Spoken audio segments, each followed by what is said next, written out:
enregistrer sur cet ordinateur. Here we go. Right. So, Maxim, the floor is yours. So thank you very much. Thank you for such a wonderful introduction. Just one correction: I was not based in in Moscow, but in St. Petersburg. But maybe it doesn't matter right now. Sorry. At all. Yeah. So but it was not recorded anyway. So. Yeah. I would like to share my screen, but I have no ability to do this. Yeah.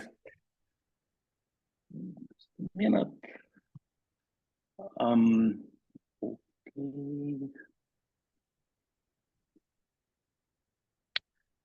So here we are. Yeah, and yeah, once again, thank you very much for invitation, and it's like a big honor for me to be here. Just as I already said, this current talk is one part of my project. A project is mostly on history of philosophy or psychology in the 19th century in context of Russian Empire. And one of the important topic in this whole project is debate on materialism. And I started, and this debate is important by itself, but it's also important because it was a part of a movement which I may call it like popularization of science. And for me, like, this topic is not mostly philosophical topic, but is more about like reception and public reception of some philosophical problems. And I would like to start with a short philosophical introduction. What was on stake with this philosophical debate on materialism, and then go to material, which will be also contain some visual materials. And I hope it, at least in my idea, it's supposed to be funny. So I would like not to bore you with some philosophical concept, but maybe 2 slides. So first of all, this philosophical and scientific context of debate of materialism.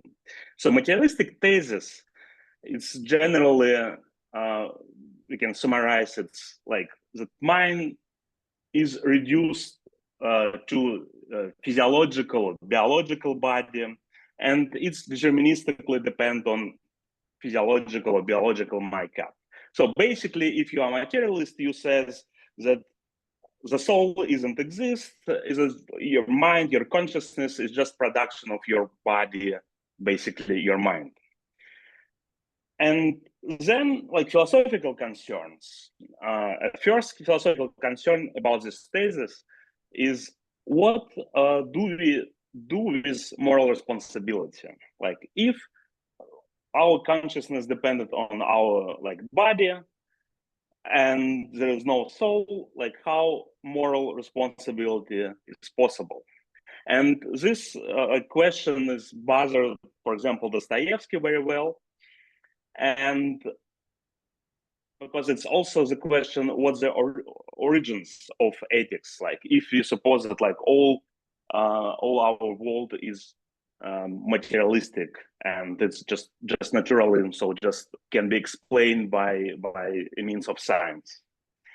And scientific concerns is about how what is the process underpins the brain activities.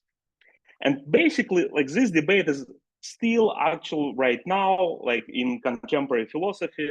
We still can be debated what either free will exists or humans have no free will. It's just deterministic. We are just deterministically dependent on our physical condition. But it's also concern the question if our consciousness dependent on our brain, is it all brains are equal or not? And there is a huge the basic origin of this debate, what I would like to present, because many people, and just to yeah, just to jump to conclusion. So it's like spoiler alert. The many materialistic philosopher or publicist was actually concerned about this question that not like all body or human body is equal. And that means that probably, and many of them thought that actually the human ability to think and to feel depended on gender or race. And my point actually is that this topic, these positions are neglected part of contemporary research literature on materialistic controversy in Russia. And yes, so now jump to historical material.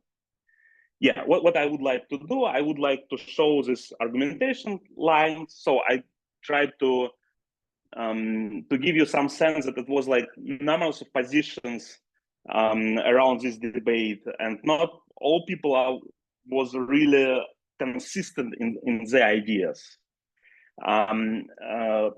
Because I think underlying for some position actually lie some personal, maybe misogynistic belief, maybe racial prejudice. So I would like to start with some caricature. So it was a part of like some series of caricature, and you can even read it in Russian. I will read it out loud in English. So you can see a free figure, and it's a court, and one is Desdemona, so it's actress, and this woman, Desdemona, says like, "Help! This savage try truly strange me some days." Judge says, "Be more careful, Mr. Othello. If you actually strange her, what will happen then?" And Othello responds, "Nothing. You will give me another Desdemona, better than this one." So what I'm trying to do right now, I'm trying to explain this joke. So the idea is that you have a woman and black actor, and it was a famous Shakespeare Shakespeare stage Othello. And if you presumably know, there was in some point Othello tried to kill Desdemona, and that is here. You can see that white actress says that actually he afraid of a black artist, but black artist says actually you can exchange the woman actress, because it's also like a part of theater. So it is not, you don't need to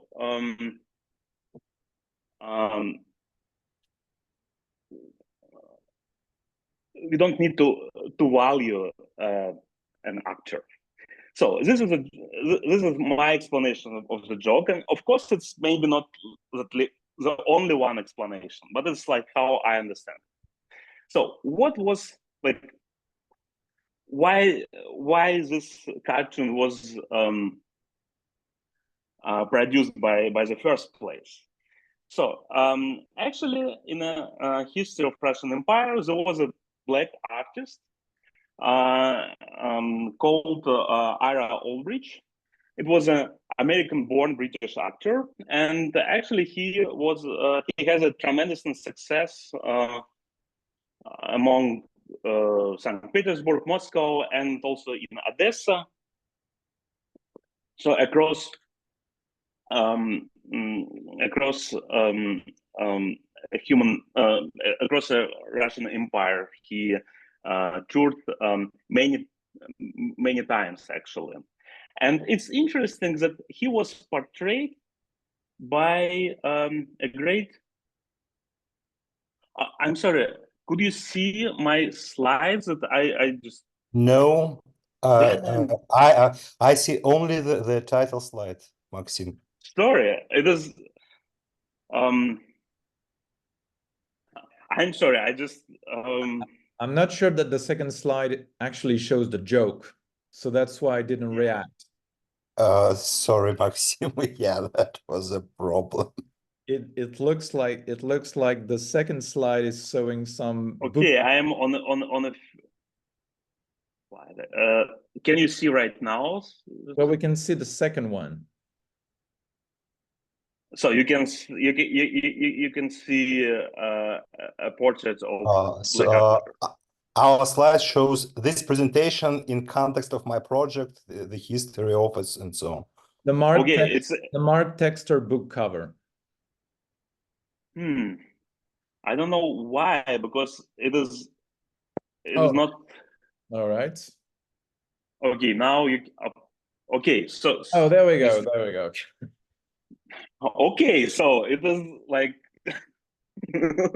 I have many. I already showed so many slides, actually. Sorry.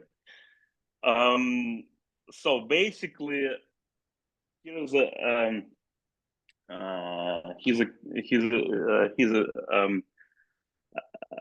caricature. So what I'm. Yeah, I'm not on like now you can see a visual material which is probably really give you a sense what I'm talking about, because yeah, I already saw some like puzzling faces and I think maybe yeah. Once again, so there is here's a cartoon. Here's this dialogue that I already presented, and so the origin, like the main reason why this cartoon emerged at first place was that there was a black actor famously presented in Russian Empire, and you can see that great Ukrainian poet and artist Taras Shevchenko also made a portrait from era Oldbridge, and I think like the reason why he made this portrait was that he understood like the similarity of like inequality of race or like on nations in context of Russian Empire. So I think like the main message in this portrait was to show like we are like pretty the same in terms of having not full access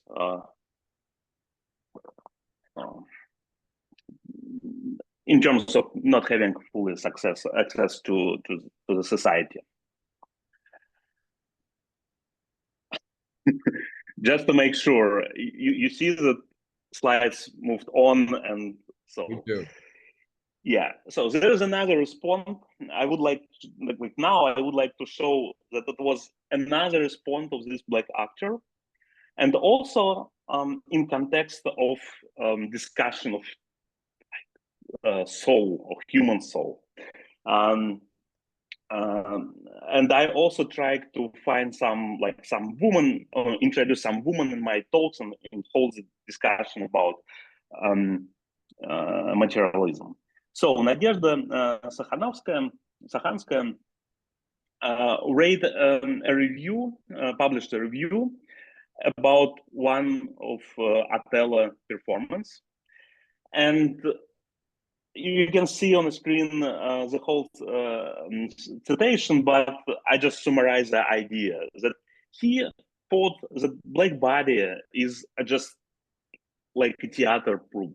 So it is like just a requisite for the theater performance, and he was impaired by seeing this just black body and saying like I expect that people will perform as actors on the stage, not to be just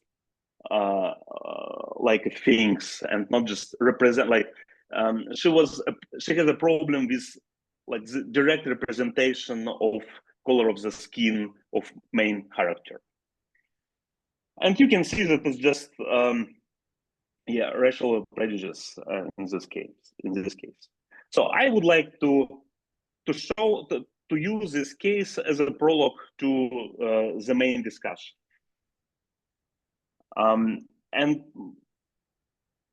And actually, it's how I come to this idea to my presentation. I saw that Nikolai Dobrolюбов, very famous representative representer of radical intelligentsia or materialist movement or nihilist movement, and Nikolai Dobrolюбов made a first public statements from the materialistic camp about the difference in mental capacity between men and women and across the different races. I just only one piece of much longer citation because I don't find a reason why you need to like read all misogonic statements that these people produced. So just believe me, the statement's much more longer, this citation. But basically the idea is that the evidence has shown that on average, women brains which like about something less than a man brain. And that's, and it's interesting that actually he expressed this idea by reviewing some German like Russian translation of one German book on physiology, and I tried to find these statements in the original German book, but there wasn't such a fact. So the book already contained some some theses about rational inequality, but not on a such manner. So I think it is, first of all, it is an initiative by the Dobrolюбов themselves to put this, to present this topic so silently. And for me, at least my understanding of Nikolai Dobrolюбов positions, that first of all, mental ability is dependent on biology, but for him, it was not clear how flexible the biological inequality is. So maybe, like, he said, yeah, women and men have a different biological makeup, but maybe you can train a woman in a course of 1 year and the brain will be the same as a male brain, but maybe not. So he didn't express themselves for this topic, but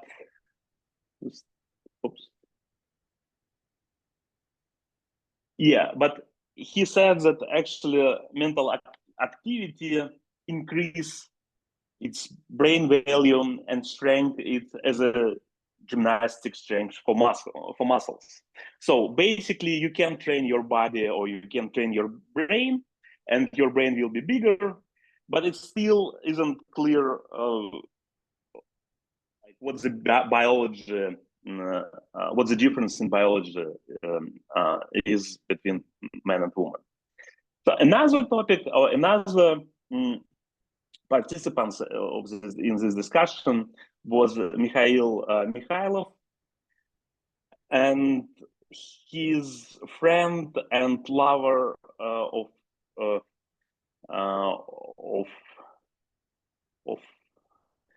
the woman. So just a minute. So there was a triangle. You can see these people on the screen. So it was On the photo, man with woman, it is a spouse Nikolai Shelgunov and Lyudmila Mikhails. And on a separate image, there is a Mikhail Mikhailov. So there was this triangle. The both men was friends, and Mikhailov was died pretty early because of he was sent to Sibir, and one of the reasons why he was sent to Sibir was a very famous book, Woman, Their Education and Role in Family and Society. So not only this book, but this book made him very famous. And both males are excessively express themselves about human race. Only different, actually, they took slightly different positions. But I would like to say, like, the book, «Женщины, их воспитание и значение в семье и обществе». So this book was, at least to my understanding, he was written in Paris in a hotel called Hotel Molière, and this book was a critical response to Proudhon book. And actually, if I don't know if there are some students, I really highly recommend to read this book, because I still feel a very feministically, like, I think this book is written very nicely, and he tried to explain on a very, at least in my understanding, a very contemporary view, like why woman is oppressed, and it's not because of the nature of the woman, but because of like social circumstances, which is actually was very different from the Proudhon position, because the Proudhon position was a very misogynistic and against like the woman. So here is what Mikhailov. I just would like to show you how present the discussion on human race was in Mikhailov writings. So he translates from English the poems on slavery, and you can see that in English version, in original, there was poems on slavery, and in Russian translation it was Песня о неграх. And he also write a novel called African. So, and I don't want to go deep to this novel. I just would like to show how present this topic was for him. Next,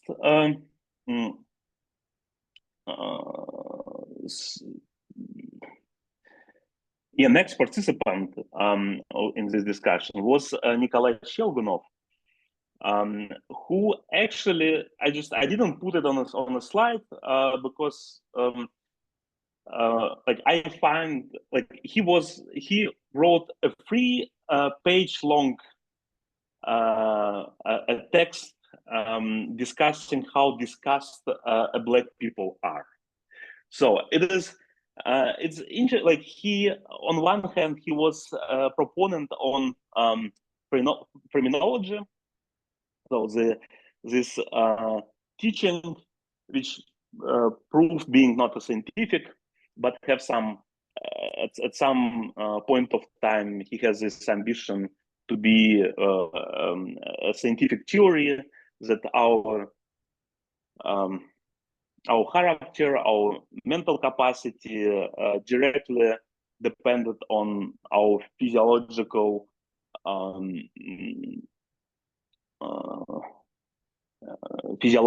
brain, and by discovering or by by observing our head, you can tell if this guy have tendency, for example, to be a criminal or a good lover, and it's directly in philosophical point of view, it's directly thesis of materialism, because you can just very present way to see how human consciousness or soul dependent on physiological makeup. And for Shilgunov was clear that the woman, the human in different race have a different mental capacity. And that's why he was really hostile to some people in his work, like lower race. So now the part two. So because I would like to present this debate as a debate, so like it was like at first I present materialistic camp and their ideas about race, and now I would like to present the opponents of this idea, and I called them like liberal Christian tradition. And actually it's very interesting, like for me, to see how little we know about these people that I would like to talk more. So Dubensky wrote a paper called Freedom and Slavery, and there is another Dr. Savage. I wouldn't speak about him more, but I just would like to say that he was a doctor, and he tried to justify that idealistic position, the position against materialism, and he tried to justify it by taking opium. So he basically used opium, and he says, "Oh yeah, you can see that like the drug make me feel on a very different and strange way, and that's why I feel that soul exists, and it's not only chemical and physical circumstances." So, and like both of them, I wouldn't, like, because of sick of the time, I wouldn't tell more about this person, just putting that there was a number of people completely forgotten right now who tried to justify freedom and liberal position, because it was, maybe I need to emphasize this debate was happening on the eve on great reform. So it was always debate about serfdom and about liberation of serfs, and that's why like talking about slavery, like of black people, in some cases the people are trying to make analogy with like Russian experience of slavery. And I would like to show just one of presented of this camp, and this is the Bishop Gabriel of Kutaisi, which is, I try to, you maybe not encounter this guy, which is actually very interesting. Like this person is very interesting person. He was and first of all, you can see on a slide that also image that I used in my presentation have English subtitle. So the Bishop of Gabriel was at first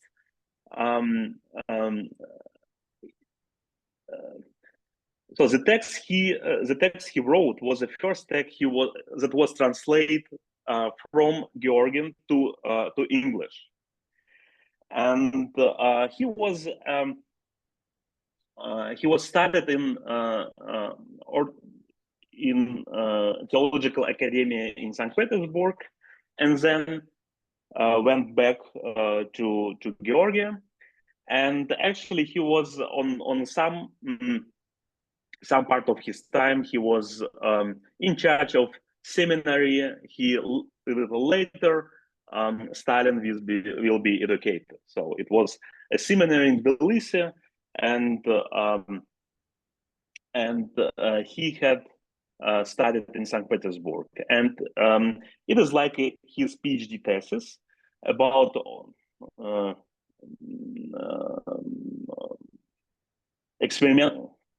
empirical psychology. It's called, actually, it was a typical subject in seminary and theological academy, like psychology. And the main idea of his book was to try to say that actually contemporary to him science is not opposed to ideas that soul exists. It's just an opposite. Like looking into contemporary science, you can justify that soul exists. And the discussion about physiological inequality for him was not just abstract discussion about, it was not abstract discussion.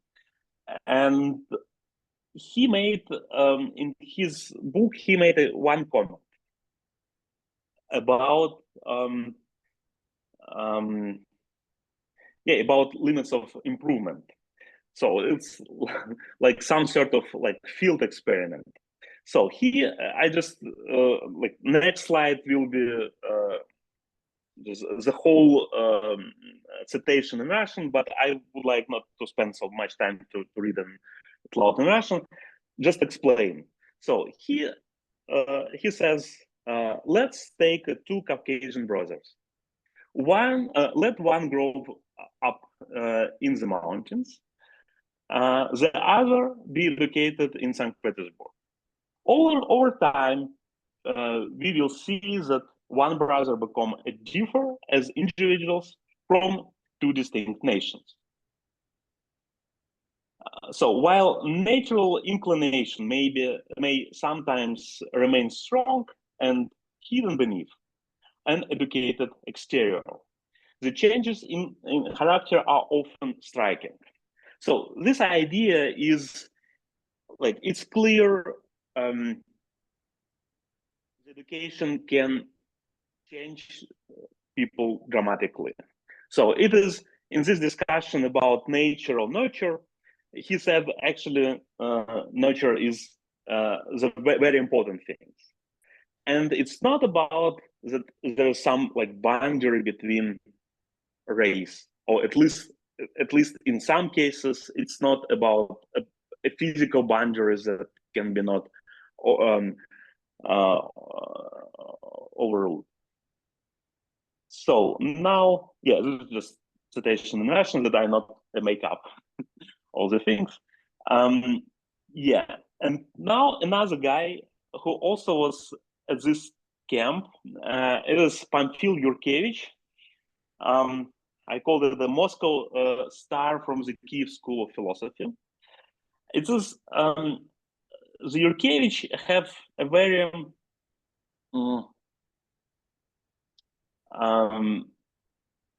he has a very bad reputation even among contemporary scholars for this period. He has a reputation to be a very conservative, lyric-minded, narrow-minded person. And it's very interesting for me, and it's also like part of my project, to show that this guy was actually a very pro-governmental but liberal in some cases, and very well educated. And he was actually a star in 60s in Moscow stage, intellectual stage. And because of he was a main opponent of materialism, he was mocked by materialists, and they made this reputation for him to be conservative and narrow-minded. And and also one of the reasons why people think he was a very narrow-minded, because he made a very strange text, article, the head and its significance in the spiritual life of man. And this text is full of quotation of Bible and ecclesiastic texts. And some people thought that, yeah, it is exactly like this Orthodox Eastern version of Christianity, and that's why he is like extremely religious person. But it's interesting that someone, that according to some researcher, actually what he's done, he just rephrased and translate one chapter of a book in a slide,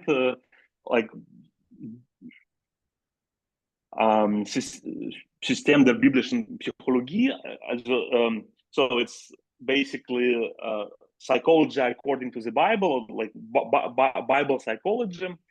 And so it's like German text, and he just translate a little bit in this text. But general, this text and the whole like thought of school of thought was from this camp was try to combine a contemporary science and religious beliefs, and try to say that it's compatible. Yeah, this is how Yurkevich was famous and built by materialist camp.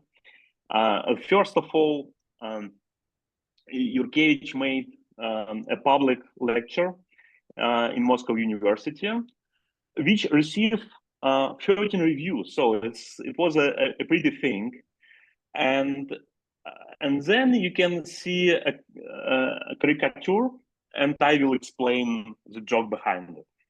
So first of all, you can see two women. One woman in hand they bear a book, and basically he said, like, this book I would like to give as a present to my husband. And on this book, the title of this book is for known use. What does it mean?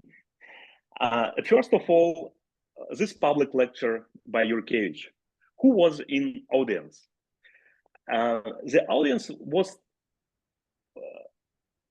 the majority of people who was attend this public lecture was a woman, because they have no access to higher education, and public lecture was not for the public, not for the students. And that is why actually, like, maybe the reason why one woman has this idea to basically to make a book from lectures of Yurkevich and present to her husband. And then what is for known use? What's this title about? It was probably in one lesson, Yurkevich received some mail, some notes that was, and in this note he was probably criticized for his position. And he said in this public lecture that he will use this paper for known use, so basically in a toilet. And this story was so like famously, because there was like, why I know this this stuff, I wasn't there, but there was described like twice in the press. And basically Makar, this Yurkevich, as a very unpolite person. And by the way, Yurkevich was died very early from the from the problem with the stomach. Next, the part 3. I'm not. I hope I have it. Yeah, I hope I have like 10 minutes. I still have 10 minutes. Yeah, you do. Yeah. So because I have two parts more. This part and another one.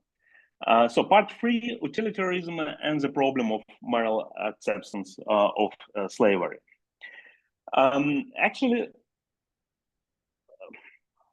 for many years, being a teacher at HEC, at High School of Economics, I taught philosophy, and also like utilitarianism was one of the parts in my syllabus, and we discussed utilitarianism with my students as a contemporary idea.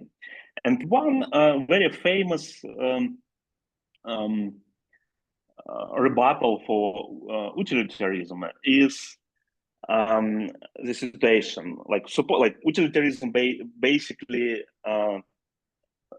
school of thought that the things like we need to maximize human happiness. And then there is utilitarian calculation. For example, suppose you have 10 people that you can enslave, and then these 10 enslaved people would produce the happiness for, let's say, 1,000 people, or maybe like 10,000 people. Is it fair to enslave 10 people in a seek to make happy like 10,000 people? And this thought experiment is just like textbook experiment, textbook rebuttal that many people have moral intuitions that you shouldn't enslave people just because they can produce like more happiness for other people. But basically, it is what Chernyshevsky and another guy was discussed, like in terms of not as a thought experiment, but is a real life. So there was discussion about efficiency or inefficiency of slave labor, and it was already at this time it was economical studies who said that slave labor is not as efficient as a free labor. And both Georgievsky and Chernyshevsky said that, published the papers and said, yeah, slave labor inefficient. But if Chernyshevsky is from materialistic camp, and he said, like, it is all the idea that yeah, we are progressives and see slave labor inefficient. That's why we need to abolish slavery, and meaning also to liberate serf in Russia. Yeah, there's these things at stake. But Alexander Georgievsky said, yeah, we have a very good like data, economical data, by justifying the inefficiency of slavery.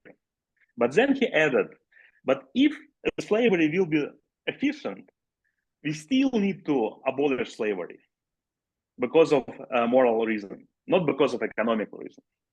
And there is a problem for Chernyshevsky because he has no other argument actually to justify immorality of slavery, because for him it's not like all ethics can be reduced to physical facts, and it is exactly what he was accused. Of course, like I need to like disclaim, I'm not sure that Chernyshevsky will takes this argument seriously. I think maybe he will some rebuttal, but for people who criticized materialistic point of view, it was clear that there's an inconsistency in philosophical position, and it was like people who was opposed to materialism. He made this claim that actually materialist, like if you try to reduce a soul and human dignity to biology, to physiology, you have a hard time to justify immorality of slavery, or also you can say that maybe women have a low capacity, and that's why it's like we couldn't do anything. It's just nature. And Maria Cherbikova exactly expressed this worries. So now the last part, fifth part. So survival of the fittest, early Darwin receptionism. So you can also see another caricature, and so there's two males, one woman, and one ghost. Martin Adler. So woman says, what to do? My God, what to do? Горный старец, so mountain elder says, what the animals do. And the voice, even goats fight over the dew. Woman, so what should I do? So the voice throws the wild book under the table. So what do you think? What is it like? What this book is about? Like what was this book? And so at least according to my understanding, it is a Chernyshevsky book, Что делать? So, and it is exactly what woman says, like, что делать? And what we can see the two male should fight over the woman. And I think that is like this caricature is against Chernyshevsky ideas, and so they mock Chernyshevsky idea and says like if you think that so there is no human dignity and it's all according to the nature, actually the male should the animal fight over the woman, and it is against some moral intuitions. So there was the cartoons, and there's a very famous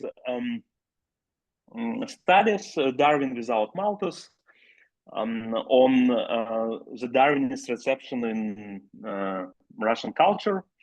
And the idea of Daniel Todes is that actually in Russian public and scientific discourse, this Darwinism was not so like heavily presented as in Victorian culture, which is, at least from my point of view, maybe like we need to correct this thesis, because at least earlier Darwinist reception goes exactly the same way. So, and I just in this slide I just summarized some stance of to Darwinism.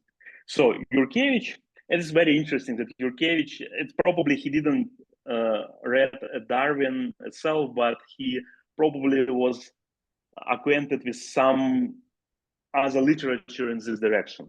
So he wrote a paper called Peace with Neighbors as a condition of Christian community life. And basically he says, in nature, the struggle for existence yeah, there's a present, but among like Christian, among people, love must prevail. So there is idea that, and basically Yurkevich says, like, science is true, or biological science at this time is true, but as a human, we have capacity to be a Christian. So Strachov, and is very well researched in case he wrote bad science and accused Darwin to be wrong at all, and a French translator, because he read Darwin in a French translation, and it was a woman, and she was a very Darwinistic style intellectual. So she says that, like, Darwin is true, and we need to struggle for existence. And for Strachov, it's exactly another justification that women are like less intelligent than men, and this is bad science. So that women have capacity to participate in philosophical discussion. It's like this stands for Strachov. Bibikov, another guy, he wrote a paper basically accusing Strachov to be sentimental in Bibikov words. So he says, yeah, Darwin is right, the law is cruel, but we need to buy a bullet, and says actually, like, free competition will lead to strange human race at a whole. So it's position of Bibikov was heavily criticized as a too liberal, and because it is like free competition, free market, and showing that like liberalism can be lead to immoral conclusions.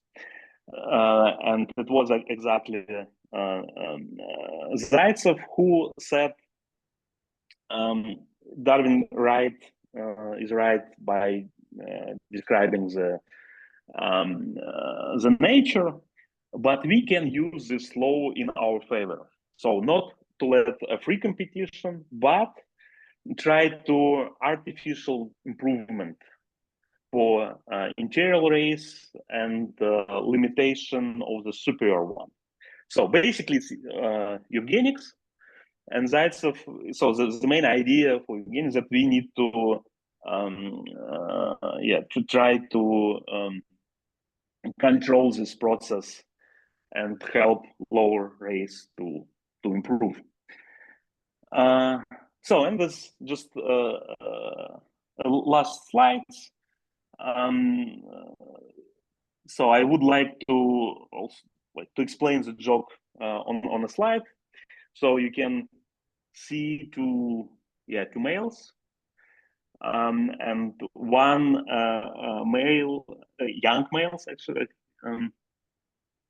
and I will read it loud in Russian and then translate. So because I suppose that mostly people can speak Russian very well. So во мне нет этих предрассудков касты, я не делаю никакого различия между людьми, мне решительно все равно, дворянка, крестьянка была бы только хорошенькой. So basically, I don't care about castes and classes. I would like to use woman because she's pretty. I care only if women are pretty or not. So basically, my interpretation of this cartoon, it's the mockery of utilitaristic vision, and the joke is that you reduce a woman to be to serve only one purpose, and neglect the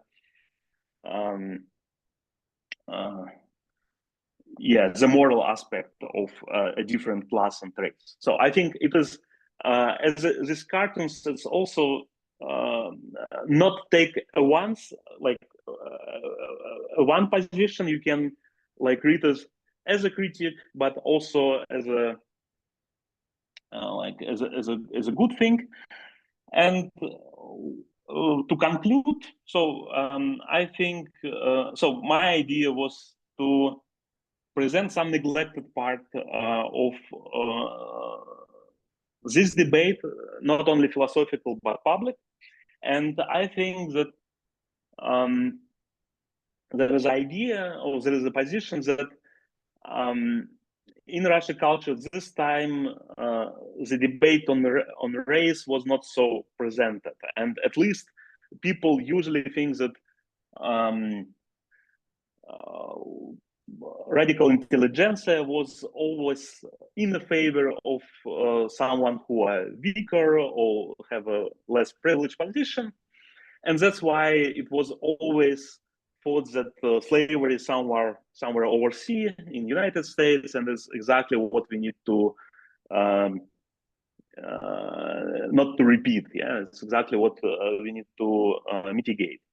But as I hope I will show, that actually the story is much more complicated, and the people who thought that he was very progressive also share some updated and ridiculous ideas, at least from my point of view. So thank you very much. Thank you, Maxim. Thank you very much for this very interesting talk. Спасибо большое. All right. Do we have any questions and comments?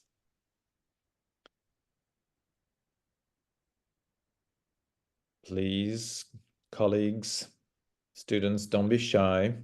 Okay, Guillaume first, then Alicia, then Andrei. Yeah, thank you very much for this very interesting talk.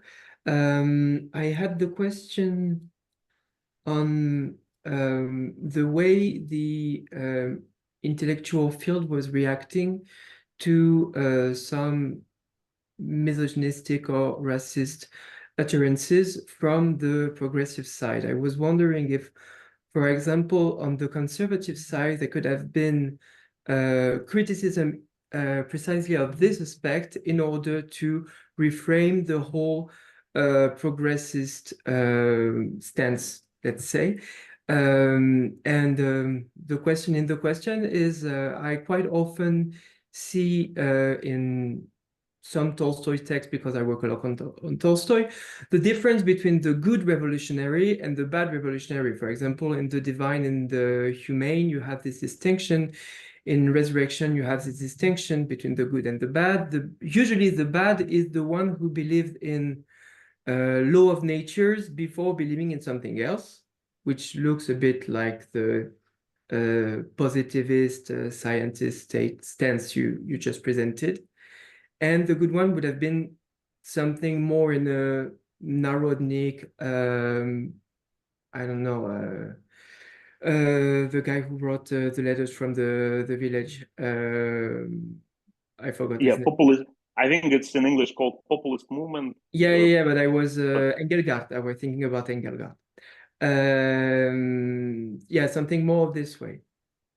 Yeah, first of all, so my question is, do you find some kind of partition in the intellectual field as well in other places? Yeah, first of all, thank you for the question. Second, I have no clear answer on this. I will pursue to find the answer, because it is exactly what I also would like to ask. And so far, my take on it, that was first of all, this let's say nihilist movement was not consolidate on these topics. So there was I think it is also important, so first of all, the people have no consistent position on this matter. I think there was some prejudice, because it was also not clear how this physiological difference are really differ. If you can let's say, educate, and then race will be not so important, and so on. And I think it's also, the position was not inconsistent. I think it's also was used in the discussion as like red herring, like this rhetorical device that you accuse someone else to taking this position. So I think that it was very easy to present nihilist as a misogynic and racist, even if they was not like really racist and misogynic. But I think I just need to research more in order to have a detailed answer, like how it was perceived. Do people change their mind by pressure of this discussion, and so on? Thank you. Thank you, Guillaume. Next was, I think, Alessia. Yeah, thank you for this talk. I don't have a question. I have I just want to ask you to clarify one point. When you said about Savage and him taking opium, and so what was this point? Can you please repeat it, because I didn't really understand the connection. Thanks. Yeah, thank you. So Savage, Yuri Savage, so he was a doctor, a medical doctor, and he tried to justify the position that materialism is false. And like how he made it. He took opium and tried to understand what the effect of opium on his feeling. And the effect was clear and strong. And then he says, that's why soul exists. Because it is, you may not buy this argument, but it's like how he tried to persuade. So he tried to be innovative, in terms of to make some experimental like data. But the idea is that even if your perception will be changed and your consciousness will be changed, your identity as a human, which respond a soul, will be not affected. So basically, you'll be like goes back in normal circumstances, and you will be you themselves. Yeah.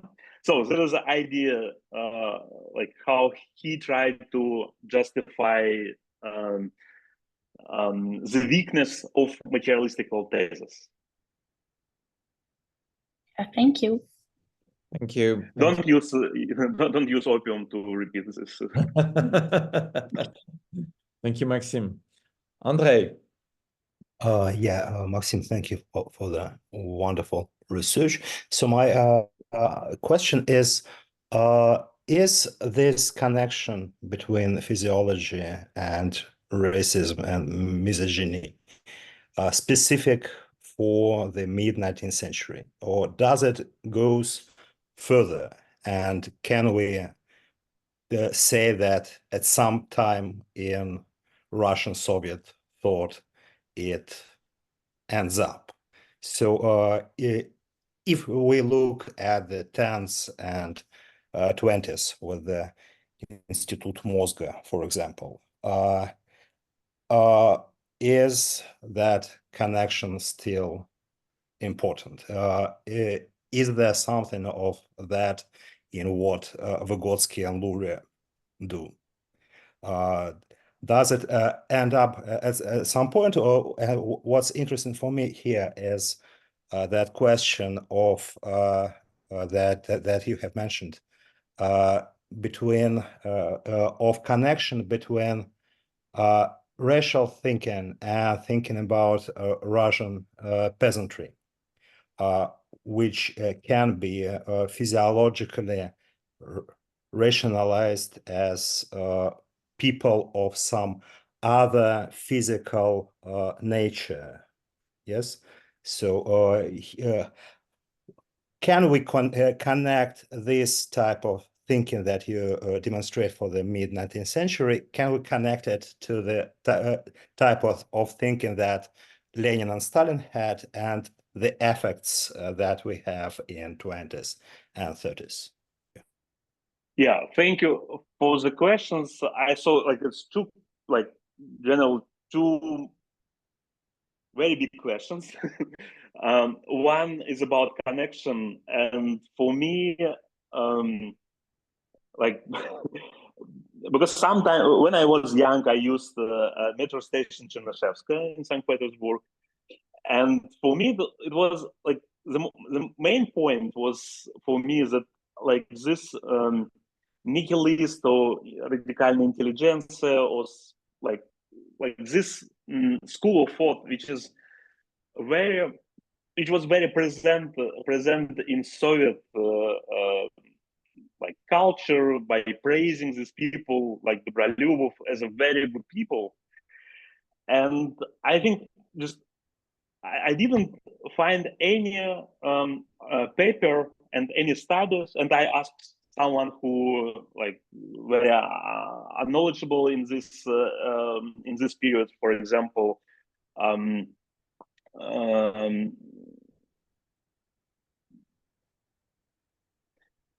Vdovin, and he said that actually he never saw any papers about this topic.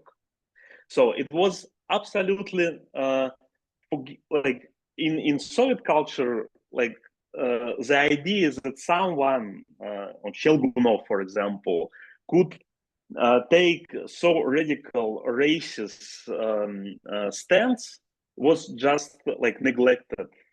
And for me, it's very interesting. Like for me, just to make this case silent, it's just like very important. So I think there is no connection. Like to answer on your question, it is no connection. I'm not sure that anyone in like Soviet, like also like Soviet scholar, saw this like this problem on like my way of seeing. The second question is very good question. Like how, because in Western science or in German science, for example, this racial discourse was very present and well researched. And basically, like my thesis is that, like in Russia case, it was pretty the same. Like it was like some part of much more bigger pan-European discussion, and it is not like really differ from like German cases, for example. But of course, this idea. Like if someone tried to justify a slavery, like a self-dorm, like Russian self-dorm, by saying like Russian pleasantry was differ in a biological way from another white people, I find like I think the first of all this thesis wasn't present because the idea was that actually it's the same race. But I find a text from Kolokol, here from Alexander Herson Kolokol, and he was like male from one помещик landlord, like from one Russian landlord to the Kolokol, and there was the idea that like the serfs are less intelligent, less developed, and more suited to make a hard work. But I think like this whole male was a mockery. So it was also like a joke. Like it was no one in a real, like I think it is hard to understand that someone like landlord will to send to Kolokol this male with such nonsense. So I think it was so this position was so naive that you can that it was like mocked as a position. So I think that the situation is much more complicated and messy. Also, like I think I need to like dig deeper to understand how like this race issue was presented in the whole debate in Great Reform. Yeah. Thank you, Andrei. Thank you, Maxim. Anna. Yes, thanks a lot for your presentation. To talk about what you just explained, I had a question because would it be possible to say that if Russian slavery of white peasants was not seen as difference between Russian noblemen and the peasants, then would it be coherent to suppose that that is why the populist movement was quite strong, because actually there was no race difference, so the noblemen and the intelligentsia suppose that Russian peasants were able to learn maybe better rather than the black men and all these racist theories. Yeah, I think, yeah, thank you for your question. I think like really I need to also to see this Narodniki movement, or populist movement, from this from this perspective, like how they perceive a narod. Yeah, because I think it's like given that you can see how ubiquitous this idea that race are unequal in mental capacity, and then to apply to like the population of Russian Empire, which was diverse population. Yeah, and you can make things that there's some people are like more like suited to be educated.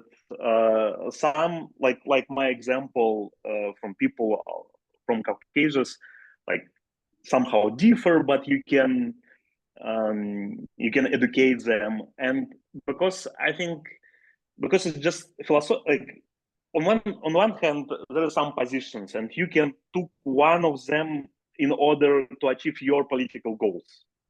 So you may argue for reforms by saying, oh yeah, people are in Russia, some people are less equal to another, and we need to train these people on a very robust way, for example. Or you may say like, oh no, there is still the inequality is so different, so biological dependent that yeah, you could. It is a nature to enslave someone, or or maybe not a slave, but maybe to force them to work unpleasant work because that's suited more. And then there is another ideas, for example, Strachov. He said, of course, he criticized John Stuart Mill, saying that John Stuart Mill advocate women political rights. And Strachov said, yeah, Russian women don't, like in Russian society, women don't need political rights because they have like better rights. They're just like women. We appreciate the soul of the woman, and not to understand woman as a just biological or political animal. Let's say so. There's some conservative stance can be presented in such a way. Thank you. Thank you. Anna. Thank you, Maxim.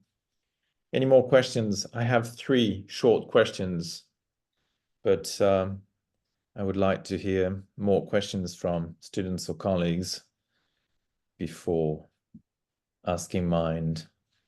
So okay, if you guys would like to have a few more minutes to think about possible questions, then I will ask mine. Thank you, Maxim. That was very interesting.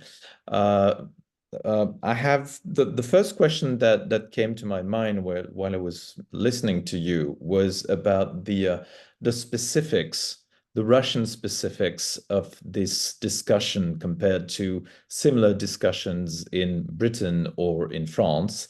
And then you quoted from the bishop, the extract about the Caucasian brothers, which partly answered my question because it's the sign that they obviously tried to domesticize the discussion. But I was wondering whether you spotted similar attempts to domesticize the debate concerning gender and concerning women. So how does the discussion about gender equality in the light of materialism differ in Russia from similar discussions in France and Britain? That's question number one.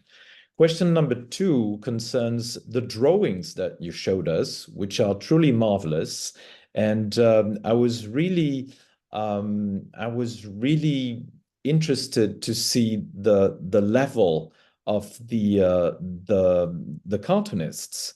I mean, of course, you could probably argue that there were journalists working together with cartoonists, and the journalists were, drafting the captions, and the cartoonists were just drawing the cartoons. But you can also assume that actually the cartoonists themselves were imagining the situations, writing the captions and drawing the cartoons. And if so, I mean, it's first of all, it speaks volumes about the general intellectual level of this profession.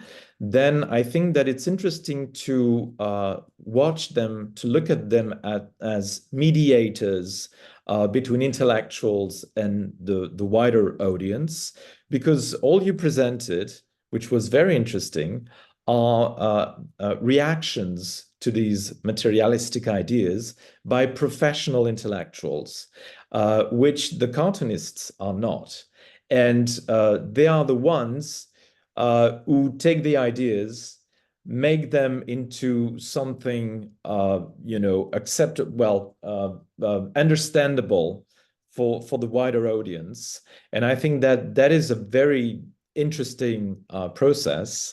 And I was wondering whether you could consider comparing these Russian cartoons to French and British cartoons on similar topics, because that could probably give you clues on the differences between the way the reading public understood these issues in Russia compared to the way they understood it or them in France and Britain. So yeah, that was question number two. And the third question is not really a question, it's a short follow-up to what Guilhem said, but Guilhem left. I think that, and we had earlier today, we had one of our colleagues who is a Leskov specialist. And I think that unfortunately she had to leave, but she might have had things to say about, the way Leskov probably used these notions of, I don't know about racism, but probably gender inequality and gender domination in order to attack the nihilists. And I was wondering whether we could consider that there is something similar in Goncharov, in Abryv, for instance. So that was my third question. Thank you very much. Yeah, thank you. All questions very interesting. I wish I can have an answer of them. First of all, about specificity of Russian case. On one hand, I feel the difference between like Russian case and, let's say, suppose like French case and German case are not so big at my initial thing.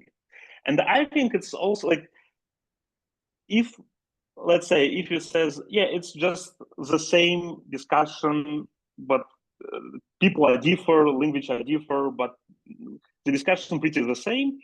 I think it's also very interesting like you may think it's trivial, like, but it's not. I think it's, if we can justify that actually that is not a huge difference, it will be a very interesting, not trivial thesis, because then you can see, oh, maybe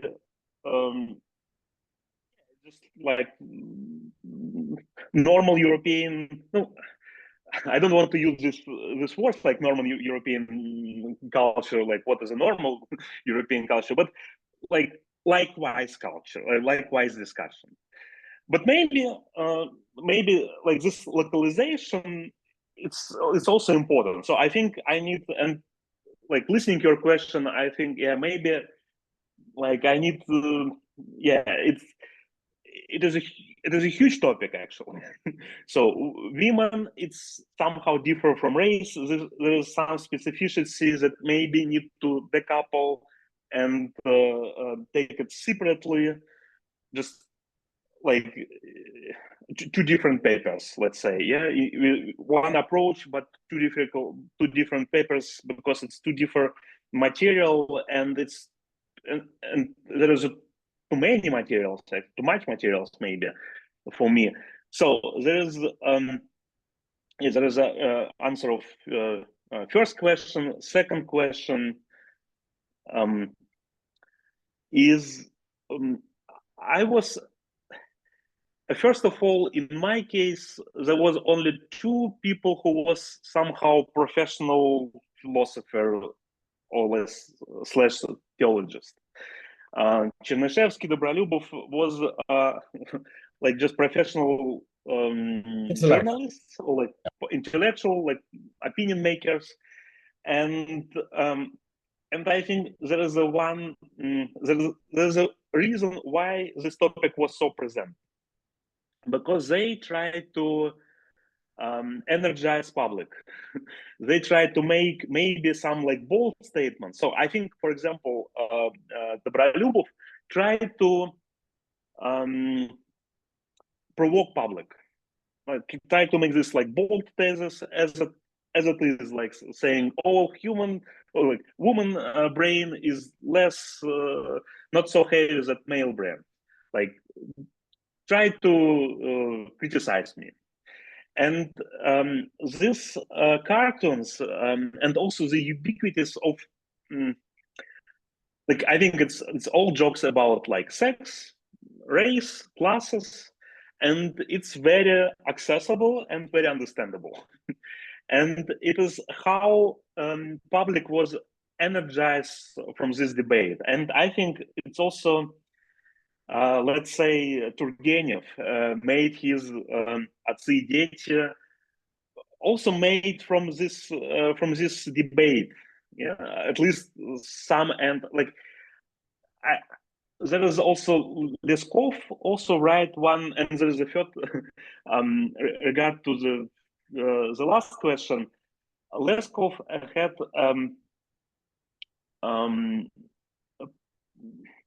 had one fragment of one of his novel about other case, but referred to academic discussion, like university discussion on this nature of human nature. Yeah, basically, if soul exists separately from the body or not. And so there is a number of novels, less or more known novels, that try to exploit this debate in order to make this novel interesting. So I think it's very the main arguments are pretty simple and accessible to general public, and you may and it is very friendly to trigger imagination of human. Let's say I don't know, for example, Black Mirror, this like contemporary TV series. I don't know if like usually when I speak with the students, usually students know this. In Black Mirror, they just took some philosophical discussion about like personal identity, about artificial intelligence, and they made this as a part of a plot.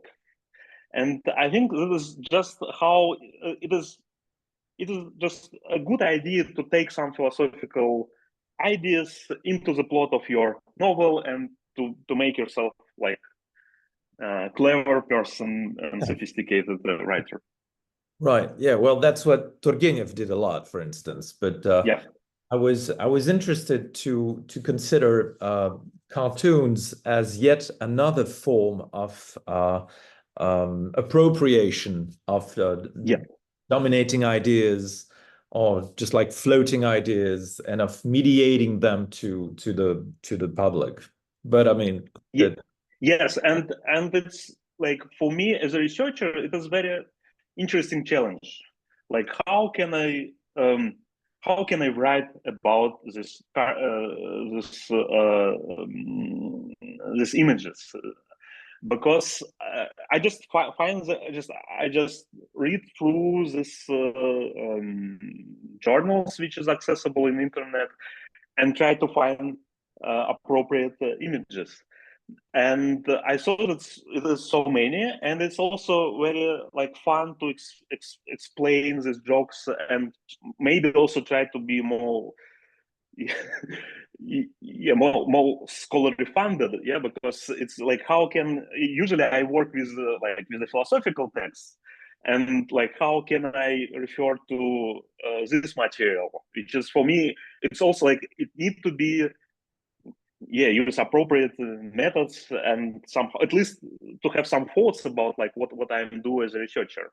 So, and I hope, it's, for me, it's open question, how can I use this material not just to entertain listeners, but as a scholar. Mm-hmm. Okay, thank you. More questions or comments? No. Any more questions? I have a question. Yep, Tatiana, пожалуйста. Yeah, thank you very much. In the process, it made me wonder, how did the philosophy of spiritualism, which was widespread in St. Petersburg at that time, relate to the suggest for equality? For instance, I know that Mendeleev, who supported the Japanese granddaughter, for example, who taught on the Bestuzhev courses, also practiced spiritualism, famously turning table. But who joined him in these seances? And while spiritualism is often associated with a lack of critical thinking today, how was it perceived during that era? Because have you seen the public lectures of Mendeleev? He wrote it only in the 70s, but his proper experience, it was much earlier, in the 60s. So thank you for the question. It is actually, it's bother me. It is a little, as you said, it is a little later discussion, as towards 70s. It was, of course, like Tolstoy was also tried to use it as a plot for one piece, so one what's called, for one writings. So spiritualism by itself, they have like two ideas. One, you can make experiment, so it's also like experimental, say, psychology. You can perceive it as a so suppose in the early 70s, it is the same with the same case with terminology. It was not clear how, if let's say, if spiritualism have some scientifically based data. Like there was some people who was truly believe that it's maybe the case that actually we can prove existence of, like, let's say soul can go from one person to another person, yeah, and there's a one thesis, like you can imagine spiritualism as an empirical exercise for justification of soul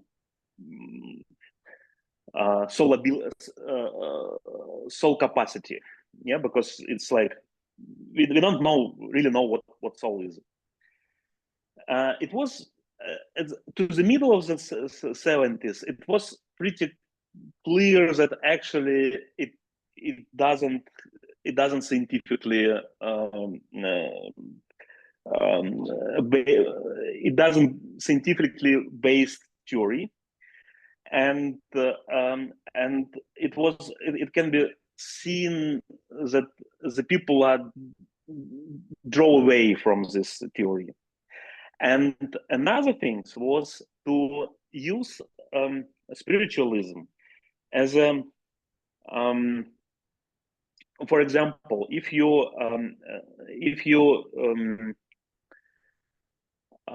theologist, you have this problem, like how you can work with scientifically, like physiology and scientifically theories, and usually people adore these theories by saying it doesn't undermine the soul thesis. And then you says, yeah, this is truly science. And spiritualism, which was perceived in some cases as alternative to Christianity, and this is like false theories. It's completely false according to like Christianity, and it's also false according to the science. So there is a whole, but it is like pretty like the discussion is huge, very interesting, and somehow related to what I have said, but it is also like a different topic actually. But thank you for the question. It was very interesting, and because I'm thinking how I can build a narrative among my book, I see that, yeah, the connection for some like topics that I can explore in my research. Thank you, Tatiana. Thank you, Maxim. All right, any questions left? No questions left. Well, then, thank you again, Maxim. That was very interesting. Thank you for making the time and presenting your interesting research, and keep in touch, and we'll be looking forward to reading the book when it's completed. Thank you very much. Thank you for having me, and yeah, I hope we will meet someone some days in person. Yeah, absolutely. Yeah. All right. Okay. Спасибо. Thank you very much. Thank you, everyone. Cheers. Ciao. Hello.